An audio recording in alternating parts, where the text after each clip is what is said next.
Incoming transmission.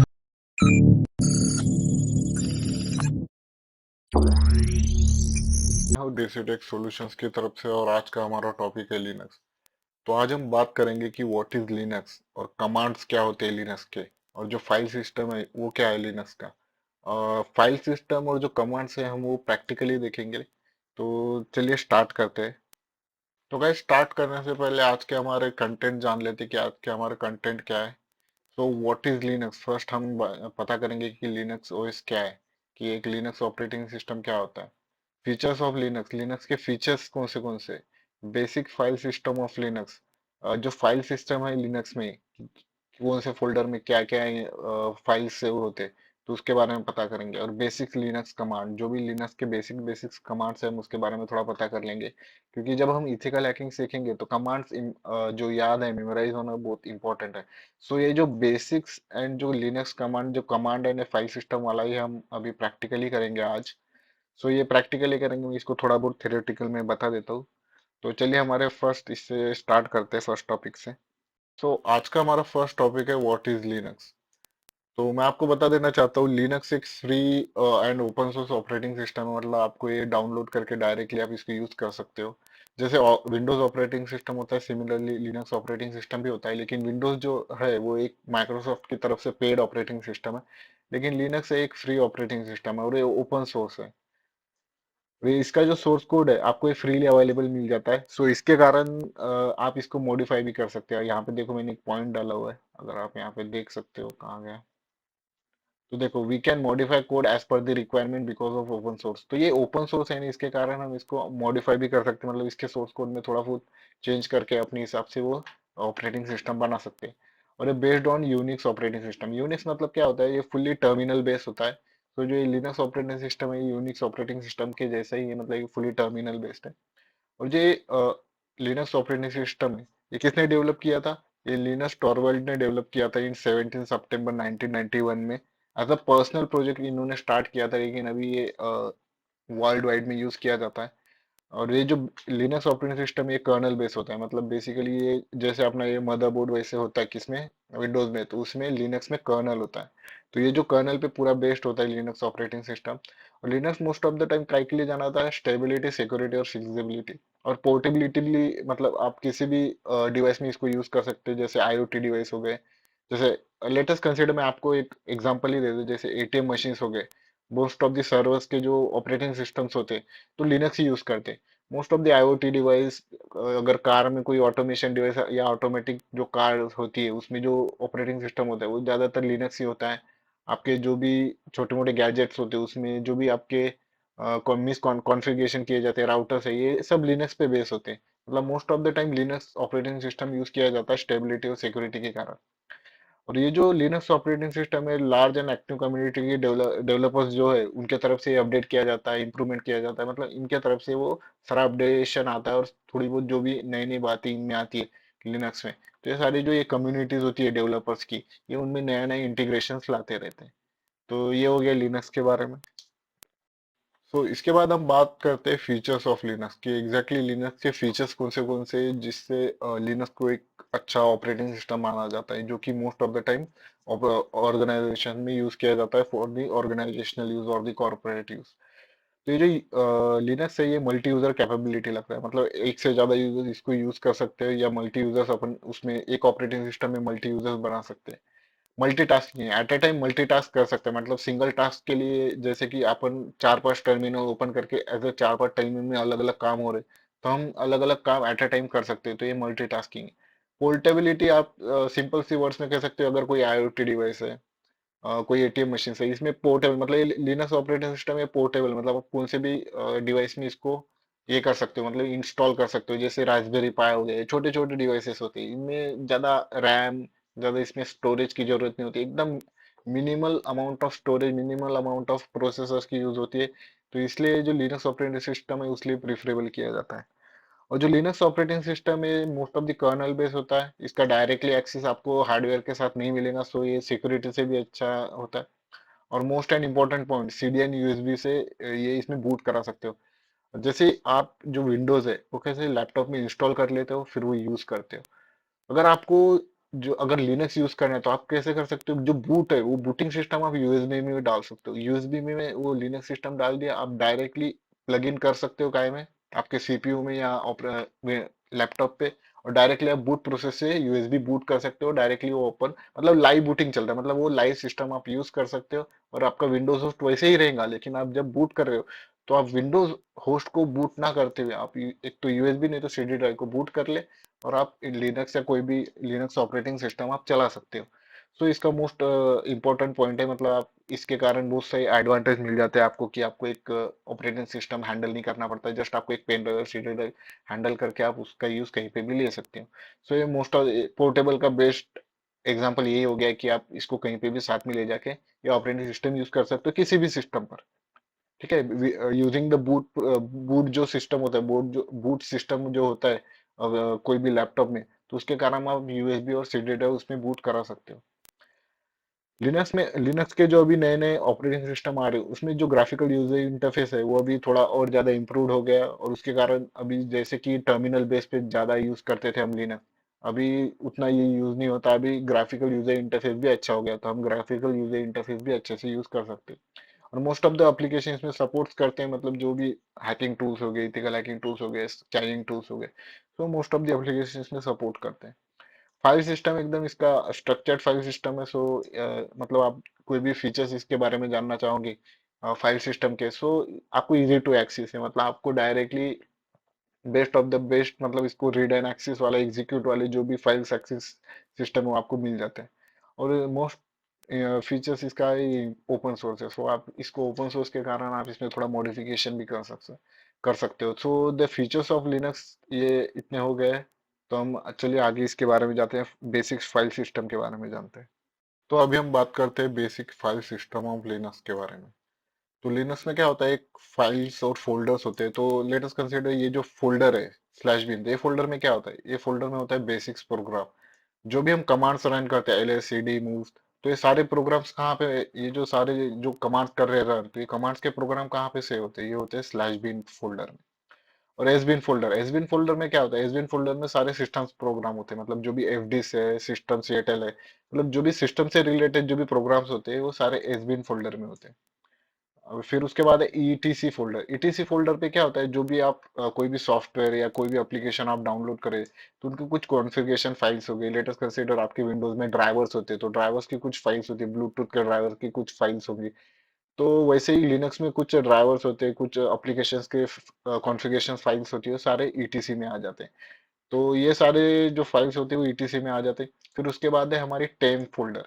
Temp folder में क्या होता है, टेम्प फोल्डर में वही टेम्परेरी फाइल्स होती है, जो कि हमारे विंडोज में जैसे टेम्प फोल्डर में एक टेम्परेरी फाइल्स होती है, जैसे कॉपी पेस्ट करते हैं अपन, तो कॉपी हो जाने या डिलीट करने के बाद वो टेम्परेरी कुछ समय के लिए डिलीट नहीं होती, कहीं पे रहती है वो टेम्प फाइल में रहती है। तो टेम्परेरी फोल्ड जितनी भी फाइल्स होती है वो टेम्प फोल्डर में रहती है। फिर उसके बाद आता है हमारी यूजर स्लैश स्लैश बिन। ठीक है, तो ये यूजर्स बीन फोल्डर में क्या होता है, इसमें सारे एप्लीकेशंस होते हैं, मतलब ये सारे एप्लीकेशन इनबिल्ट मिलते हैं, लेकिन जो भी एप्लीकेशंस होते हैं उसमें एनमैप हो गया, एपीटी हो गया, मतलब मेटास्प्लॉइट हो गया, जॉन्स रिपर्स हो गया, जितने भी एप्लीकेशंस उसमें इंस्टॉल्ड होते हैं क्या है लिनक्स ऑपरेटिंग सिस्टम में, वो सारे कहाँ पे होते हैं, यूजर स्लैश बीन फोल्डर में होते हैं। फिर उसके बाद आता है हमारा यूजर स्लैश शेयर फोल्डर। इसमें क्या होता है, जितने भी अपन ने एप्लीकेशन इंस्टॉल किए तो उसमें रिलेटेड जो डेटा फाइल्स हो गए, उसमें कुछ अपन रिपोजिटरी उसमें ऐड कर रहे हैं या कुछ उसका अपडेट इंस्टॉल कर रहे हैं, तो ये क्या हो जाता है, यूजर स्लैश शेयर फाइल्स में आ जाते हैं। या किसी से अपन लिंक कर रहे हैं, या कोई सॉफ्टवेयर एट अ टाइम दो टाइम लिंक पे काम करते हैं, मतलब ये भी सॉफ्टवेयर उसके साथ लिंक होके काम कर रहा है, तो यूजर स्लैश शेयर वाले जो फाइल्स में ना उस फोल्डर में सारे फाइल्स आ जाते हैं। उसके बाद आता है हमारा स्लैश होम।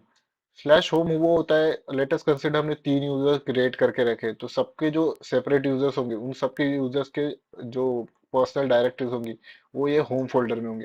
लेटेस्ट कंसिडर डीसीटेक एक करके एक यूजर है, तो वो क्या करेगा, होम स्लैश डीसीटेक स्लैश करके उसका ये फोल्डर हो गया, तो इसके सारा पर्सनल डेटा इसी फोल्डर में रहेगा।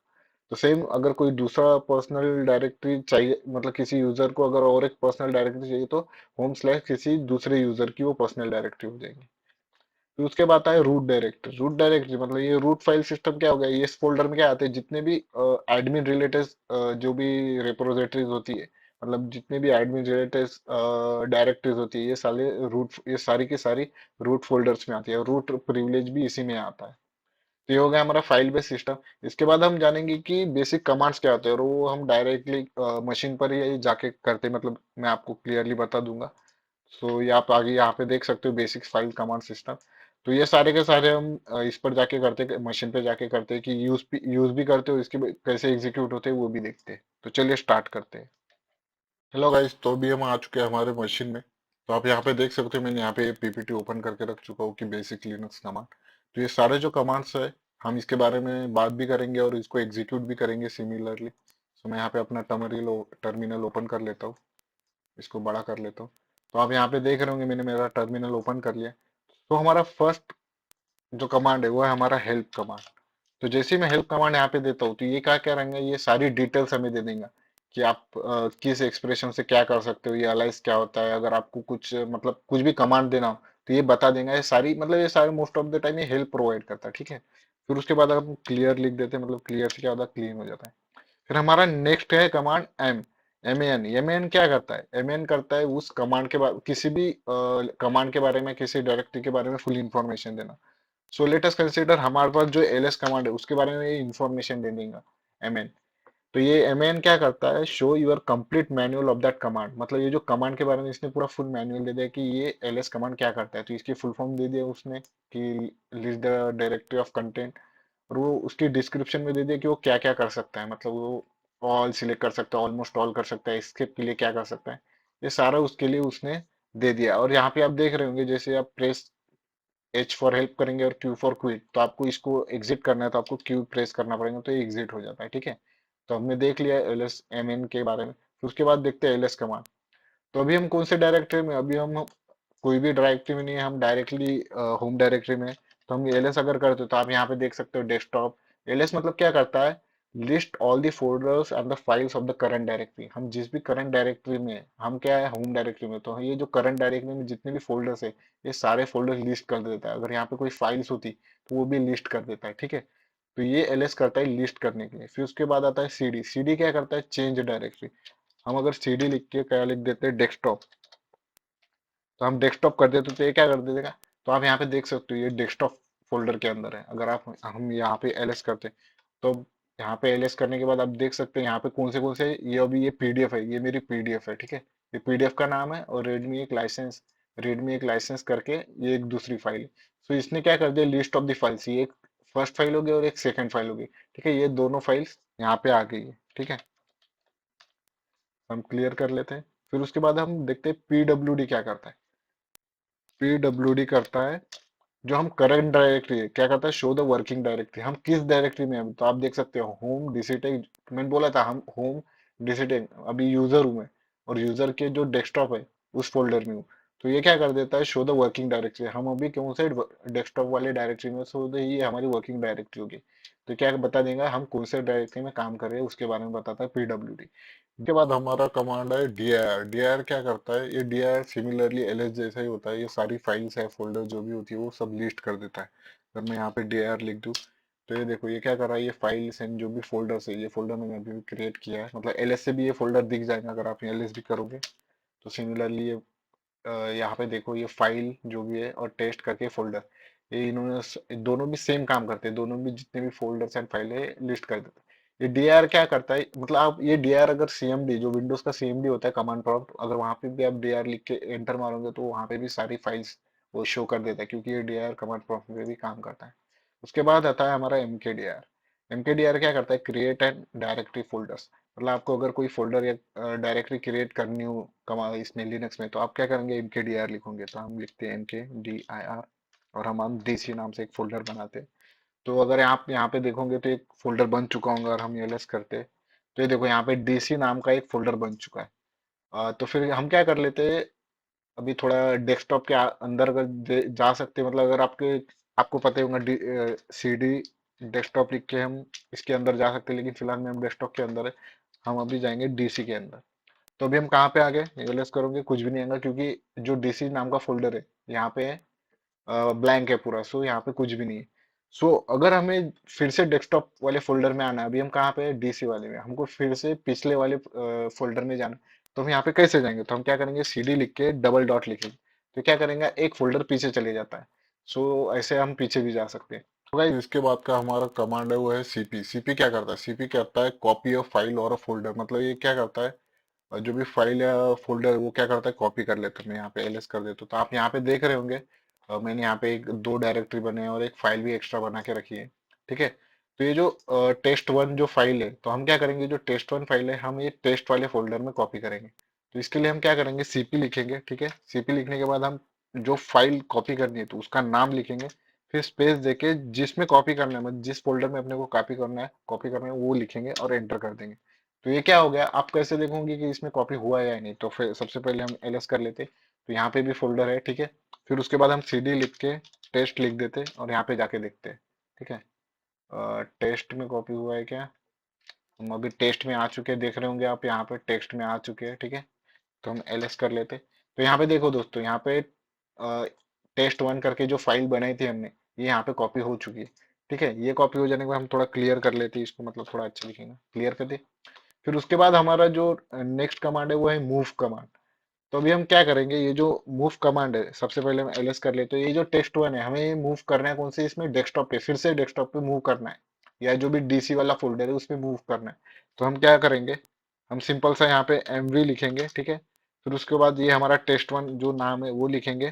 ठीक है, फिर उसके बाद हम यहाँ पे फोल्डर जो भी डायरेक्टरी है उसके वहाँ पे पूरा डायरेक्टरी का रूट लिखेंगे। तो रूट हमारा क्या था, स्लैश होम था।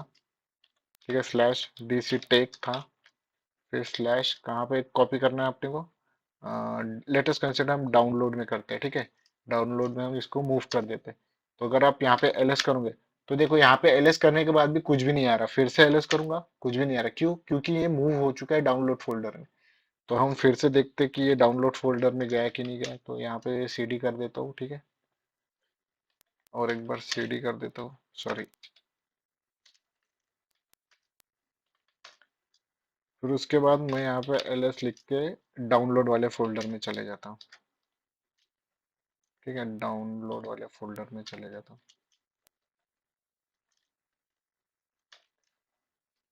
तो आप अगर यहाँ पे देखोगे तो ये देखो यहाँ पे मूव हो चुका है। तो एमवी जो कमांड है वो मूव करने के काम में आता है। फिर उसके बाद में आता है आरएम। आरएम कमांड काय के काम में आता है, ये डिलीट या रिमूव करने के काम में आता है। अभी जैसे हम डाउनलोड फोल्डर में, तो हमें ये जो टेस्ट वन जो फाइल है, हमें इसे कंसिडर हमें इसको रिमूव करना है, तो हम इसको क्या करेंगे, टेस्ट वन। सो हम इसको क्या करेंगे, रिमूव कर लेंगे। सो इससे पहले हम थोड़ा सा इसको कॉपी कर लेते हैं, मतलब क्या है अपने पास और एक कॉपी, कॉपी नहीं कर लेते, क्रिएट ही करेंगे। सो अभी के लिए फिलहाल के लिए इसको हम रिमूव करते हैं। हमारा क्या था कमांड, आरएम। सो हम आरएम से इसको रिमूव कर लेते हैं। रिमूव करने के बाद हम टेस्ट वन इस फाइल नेम लिखेंगे और एंटर कर देंगे। अगर हम अभी एलएस करते हैं तो देख रहे होंगे आप, एलएस करने के बाद कोई भी लिस्ट ऑफ दी फाइल्स या कुछ भी फोल्डर नहीं आ रहा, मतलब ये डाउनलोड फोल्डर खाली हो चुका है। जो टेस्ट वन जो फाइल थी ये डिलीट हो चुकी है। फिर उसका हमारा कमांड है सुडोसु। सुडोसु क्या करता है, ये हमारे हमको क्या करता है, एक रूट एक्सेस दे देता है, मतलब एक जो एडमिन एक्सेस होता है विंडोज में, सेम यहाँ पे रूट प्रिविलेज दे देता है। तो मैं आपको एक एग्जांपल दे देता हूँ। अगर यहाँ पे मैं एपीटी डैश के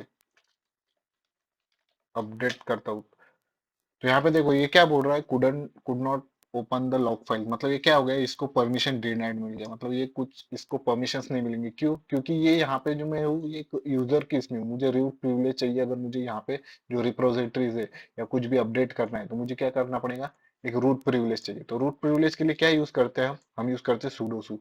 तो हम यहाँ पे सुडोसु कमांड यूज करेंगे, सुडोसु। तो आप यहाँ पे देख सकते हो ये मुझे पासवर्ड के लिए पूछ रहा है, और यहाँ पे देखो मैं पासवर्ड डाल रहा हूँ फिर भी आपको दिख नहीं रहा होगा। तो ये इसका सिक्योरिटी का एक रीजन है कि ये किसी को पासवर्ड नहीं दिखाता या कुछ भी स्लैश डॉट कुछ भी नहीं दिखाता। तो हम अभी देखो यहाँ पे रूट एक्सेस में आ चुके हैं। यहाँ पे देखो यूजर का नाम दिया है, लेकिन अभी हम रूट प्रिविलेज में, मतलब हम रूट रूट यूजर में। तो आप यहाँ पे देख रहे होंगे पहले डॉलर का सिंबल था, अभी हैश का सिंबल, मतलब हम एडमिन एक्सेस मिल चुका है हमें। तो अभी अगर हम देखेंगे एपीटी डैश गेट अपडेट करेंगे, तो ये डायरेक्टली स्टार्ट हो जाएगा अपडेट होना। तो यहाँ पे देखो ये वर्किंग स्टार्ट कर दिया इसने, देखो ये अपडेट करने लग चुका है। तो ये अपडेट हम इसको अगर कैंसिल करना चाहते हैं तो हम कंट्रोल सी दबा देंगे। तो हम कंट्रोल सी से, जैसे आपको पता होगा कि हम विंडोज में कंट्रोल सी दबा के कॉपी करते हैं, लेकिन जो ये लिनक्स होता है, लिनक्स में क्या होता है, आप कंट्रोल सी दबाओगे तो जो भी एग्जीक्यूटिंग प्रोग्राम है, मतलब जो भी प्रोग्राम एग्जीक्यूट हो रहा है करंटली, तो क्या हो जाता है, बंद हो जाता है, मतलब वो एग्जिट हो जाता है। सो कंट्रोल सी से कोई भी प्रोग्राम एग्जिट हो जाता है। लेकिन अगर आपको ये लेटेस्ट कंसिडर ये आपको कॉपी करना है, तो ये कैसे कॉपी करोगे, तो आपको कंट्रोल शिफ्ट दबा के सी दबाना पड़ेगा। तो आप फिर कंट्रोल शिफ्ट दबा के वी दबाओगे तो यहाँ पे देखो कॉपी हो गया। तो अगर आपको ऐसी सेम चीज अगर कुछ कॉपी करना है तो आपको क्या करना पड़ेगा, कंट्रोल शिफ्ट सी दबाना पड़ेगा, मतलब आपको कंट्रोल सी शिफ्ट से ही कॉपी होगा। फिर उसके बाद हमारा देखते हैं नेक्स्ट कमांड है हमारा कैट। कैट क्या करता है, जो भी फाइल है, लेटेस्ट कंसीडर अभी हम एलएस कर देते हैं। तो अभी हमारे पास यहाँ पे कौन सी फाइल है, हम डाउनलोड फोल्डर्स में चले जाते हैं, सीडी करके डाउनलोड फोल्डर में चले जाते हैं। फिर यहाँ पे एलएस करते हैं, तो यहाँ पे देखो टेस्ट टू करके एक फाइल बना के रखी है मैंने।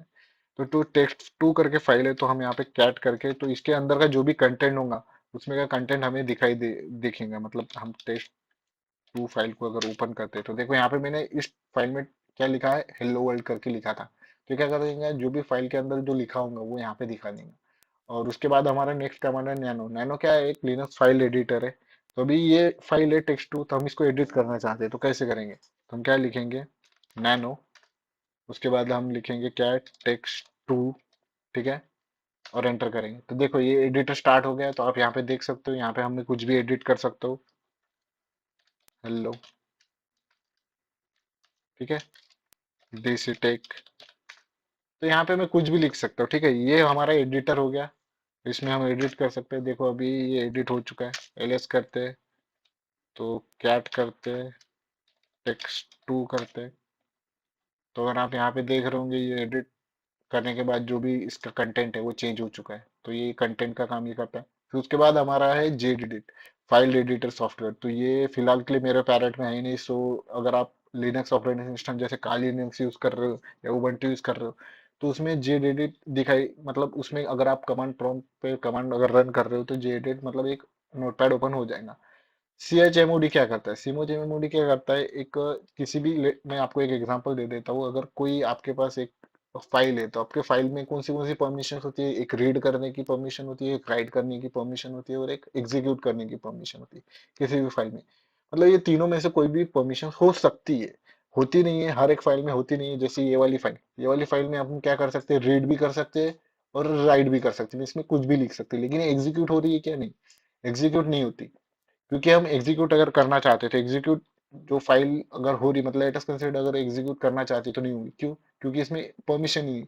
तो हम इसको एग्जीक्यूट करके भी देख लेते हैं। मैं आपको एक एग्जांपल देते हैं। जैसे एग्जीक्यूट करने के लिए मैंने यहाँ पे देखो एक कमांड है, डॉट स्लैश करके फाइल का नाम अगर लिखोगे तो एग्जीक्यूट हो जाएगा। तो मैं यहाँ पे टेक्स्ट टू फाइल एग्जीक्यूट करके बताता हूँ।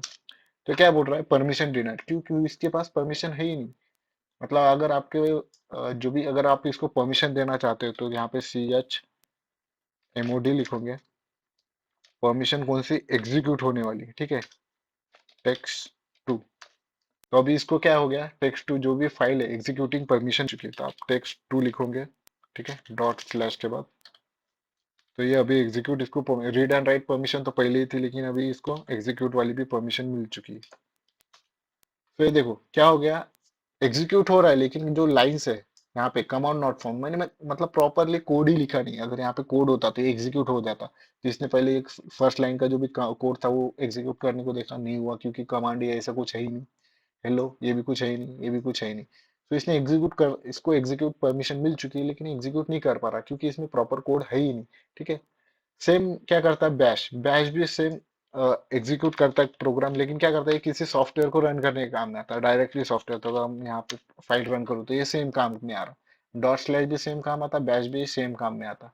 तो मैक्सिमम टाइम जो डॉट स्लैश जो भी स्क्रिप्ट होती है विदाउट द पाइथन, वो काम में आती है। बैश में जो Python plus without the Python दोनों काम में आते हैं, ठीक है। फिर उसके बाद आता है एपीटी गेट अपडेट। तो मैंने आपको बता दिया एपीटी गेट अपडेट क्या करता है। एपीटी गेट अपडेट जो भी लिस्ट होती है, लेटेस्ट कंसीडर आपके पास एंड्रॉइड डिवाइस है, एंड्रॉइड डिवाइस में जो प्ले स्टोर है, तो वो जब अपडेट हो रहा है, मतलब क्या होता है, एपीटी गेट अपडेट हो रहा है मतलब प्ले स्टोर अपडेट हो रहा है, ठीक है। और एपीटी गेट अपग्रेड क्या हो रहा है, एपीटी गेट अपग्रेड मतलब जो भी उस प्ले स्टोर के अंदर जितने भी लिस्टेड एप्लीकेशन है आपके मोबाइल में, जो कि आपने इंस्टॉल करके रखे हैं, लेकिन आपको उसको अपडेट करना है, सबको अपग्रेड, सब एप्लीकेशंस को आपको ऑल अपडेट करना है।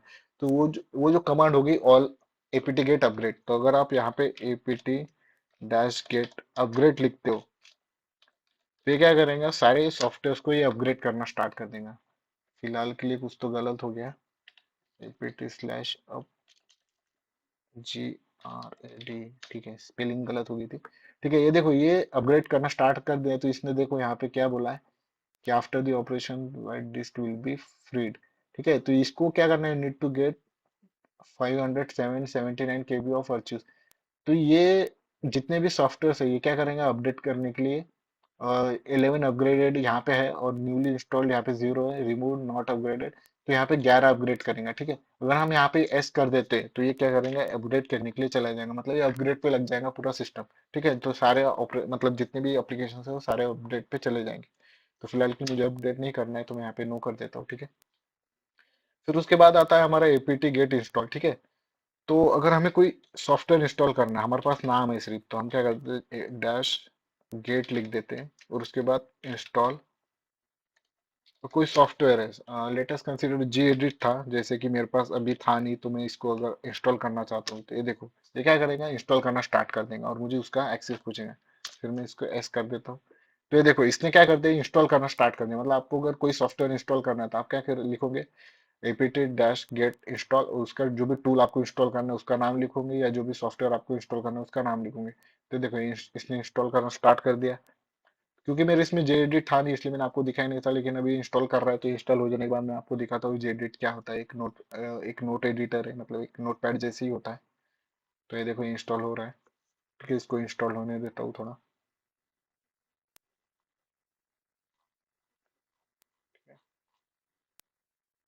ये कुछ डिपेंडेंसी या प्रोसेसिंग या सेटिंग अप चेक करते रहता है, फिर एडिट होते रहता है। अगर मैं आपको जेएडिट ओपन करके दिखाऊँ,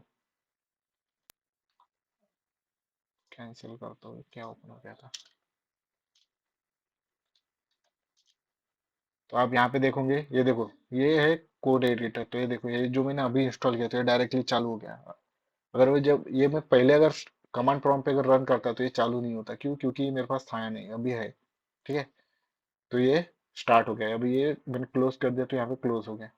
सो यहाँ पे हम क्लियर कमांड्स के बारे में सीख चुके हैं। तो आगे के इसमें हम देखेंगे कि इसे यूज कैसे करना है। हम इथिकल हैकिंग में आगे और कुछ कुछ नया नया सीखेंगे। सो आज के लिए थैंक यू। अगर आपको कोई क्वेश्चंस होंगे या कोई डाउट होगा तो आप मुझे इस जीमेल आईडी पे मेल कर सकते हो या नीचे वीडियो के नीचे कमेंट कर सकते हो। और मेरे चैनल को प्लीज़ लाइक करिए, सब्सक्राइब करिए। तो चलिए मिलते हैं नेक्स्ट लेक्चर में। Thank you, have a nice day.